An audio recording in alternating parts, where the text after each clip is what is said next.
So this is segment 8B about the effects of DMT. Now, I want to be clear with everybody about a couple of things. I have, I'm talking about things that I did like 10 years ago. Things that were done 10 years ago. And more, maybe.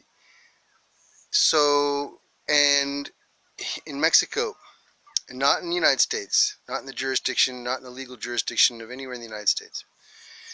And in the legal jurisdiction of Mexico, just to clarify, there's a thing called usos y costumbres. And as long as one is practicing a traditional type of medicinal healing in a traditional way, and without the intent of becoming rich, it's legal. And so it's kind of cool because that's all I've been doing, is helping people for free, basically. Yeah, the other day I talked about what I would consider, in an unscientific way, I talked about the neurological effects, the physical neurological effects of DMT on the body. I think everybody was expecting me to talk about what happens when you go on your trip and all that stuff. And I guess I could talk about that for a second, because there are some things that are really interesting. And as I indicated in the previous video, neurological pathways are opened and changed momentarily, albeit, and you were able to see another reality, or another part of reality that you weren't able to see before because you were limited, in your scope, in the chemical scope of the synaptic discharges in the neural endings of your nerves. So, but what is okay, so that's like a cause-effect type thing. So what's the effect? What happens to you? What do you see? Where do you go? And there's much debate about this. Okay, and each person's experience is unique and different, just like each person is unique and different. But there are some commonalities that have occurred over the thousands of people who've reported to me their experiences. And one of the most common experiences is when you first go, you hear what may be considered trumpets or something like that, a grung grung grung grung dung dung dung, and I can't even give you the correct sound, but many have said it sounded like trumpets.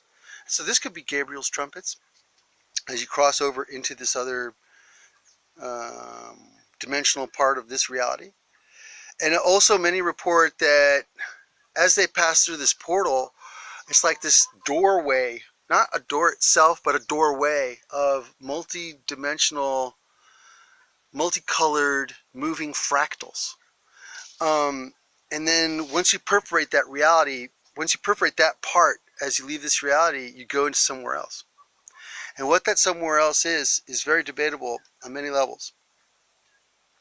And many people have reported many different experiences, and I believe that because of their heritage, their background, their ethnic background, whether they were Christian, they may have seen Jesus, or they may have seen the Mother of God, or if they were from Mexico, or they were of Mayan or Aztec origin, indigenous origin, they may have seen, one of their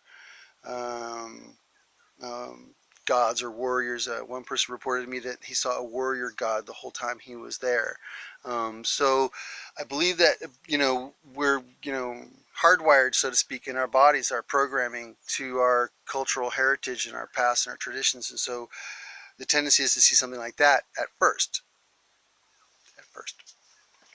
But I want to explain this to you because really, when you're born in this reality, let's go back for a second, or let's take a sidestep for a second and understand what it is when you first go on your first DMT trip. So when you're born in this reality, you come out of your mother's womb, and the first thing you experience is a bunch of lights that you can't understand, and a bunch of sounds you can't understand, and whatever, and there's some pain maybe, and you cry. You're a baby, right? That's your first thing, and it's all so exhausting and so taxing on you that the next thing you know, you fall asleep as a baby. and then you wake up again and you see this reality again, and for the second time you see it, you perceive a little more, the lights start forming a little more, the sounds start taking on a certain character that you understand a little more, and each time you go to sleep and you wake up, you're coming into this reality again and perceiving something again a little more, and you're learning and understanding a little more, and then you become a little boy and whatever, and you go on. So, but my point is this, with each DMT trip you might take, the first time you're like a baby. You don't understand what's going on. Nobody's ever told you what you're experiencing, what it is you're seeing once you perforate that doorway, that fractal doorway. And so the second time you may go, if you were to go again, you like experience a little more and you understand a little more, because you already know now from the first time what to expect this time when you go. So you can start developing yourself in this other reality, so to speak. But that's not what's important. And I'm not recommending that anybody take multiple trips of DMT just so they can become more advanced in this other reality or whatever. That's not what I'm saying at all. I'm saying that your first experience with DMT is like being a baby, because you've never experienced anything like this and nobody's ever told you what this was. There's not even a word. Nobody in school ever told you this is what you're going to have happen to you. So that's just a basic in a nutshell, so to speak. But here's some other things that happen, or that people have reported that happened to them. And I can tell you that in one case it happened to me, where I had a real molecular experience in my body. And many people report this, where they like have this real micro experience where they actually see these mechanical elves, what they would call mechanical elves, tinkering and fine-tuning their body and making them better. They actually see this. And I can tell you that on one occasion I saw this and I felt this.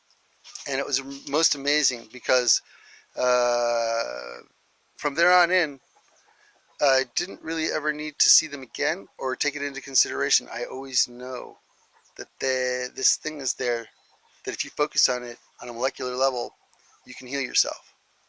And you need somebody to like prep you or guide you so you can understand what it is you're trying to do if you're trying to heal yourself and you've never done this.